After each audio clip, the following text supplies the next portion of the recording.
Window सीटसाठी extra पैसे तर भरले, पण आमच्या सीटला विंडोज नाहीये. नमस्कार, मी प्रसाद आणि ही माझी बायको नेहा. आम्ही चाललोय आमच्या 11 दिवसाच्या टूरवर बालीला.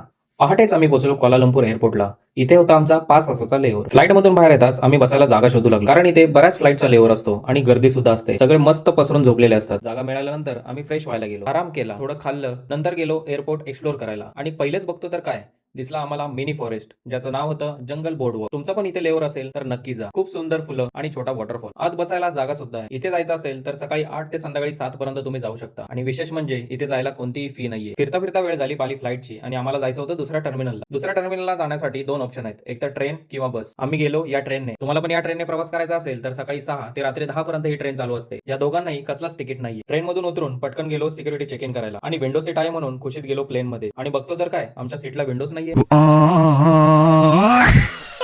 बालीला जातानाचा एवढा चांगला व्ह्यू आम्हाला दोघांनाही मिस करायचा नव्हता, म्हणून माझा साधा बोळा चेहरा घेऊन गेलो एअर होस्टेसकडे. तिला जाऊन जरा लाडीगोडी लावली आणि विंडो सीट साठी रिक्वेस्ट केली आणि चमत्कार झाला. आता एक नाही, आम्हाला दोघांना सेपरेट विंडो सीट मिळाले. दोघंही कसलाच विचार न करता लगेच विंडो सीट कडे गेलो आणि सुंदर व्ह्यू बघत बघत पुन्हा मीलचा आनंद घेतला. फायनली पोहोचलो बालीला. बालीला पोहोचल्याचा जेवढा आनंद होता तेवढा घाई होती. आम्ही पटकन गेलो विजा ऑन अरायव्हलच्या लाईन मध्ये आणि घेतला 11 लाखांचा विजा. नंतर होती इमिग्रेशनची लाईन. जवळपास 1 ते 1.5 तास आम्हाला वेटिंग होती. एवढा वेळ उभा राहिल्यानंतर फायनली इमिग्रेशन झालं. पुढे जाऊन अरायव्हल कार्ड स्कॅन केला आणि फायनली आलो एअरपोर्टच्या बाहेर. एअरपोर्टच्या बाहेर येताच आमच्या ड्रायव्हरने केला आमचं स्वागत. आमच्या बॅग्स घेऊन निघाला गाडीकडे. ही बघा आमच्या पूर्ण टूर साठी गाडी. बालीची थोडी माहिती देत ड्रायव्हरने आम्हाला लगेचच आमच्या हॉटेलवर ड्रॉप केलं. हॉटेलला पोहोचताच त्यांनी आम्हाला दिलं वेलकम ड्रिंक. ते घेऊन आम्ही लगेच गेलो आमच्या रूमवर. फटाफट रेडी होऊन आम्ही निघालो बीचकडे. लगेच आम्ही बीचवर पोहोचलो, पण तोपर्यंत सनसेट झाला होता, म्हणून आम्ही थोडे फोटो आणि व्हिडिओज घेतले. हॉटेलला येताच आम्ही डिनरसाठी मागवलं नासी गोराई. खाऊन आम्ही लगेच झोपायला गेलो. तर भेटूया पुढच्या व्लॉगला हिडन बीच आणि रामायणाची झलक बघायला. तोपर्यंत बाय बाय.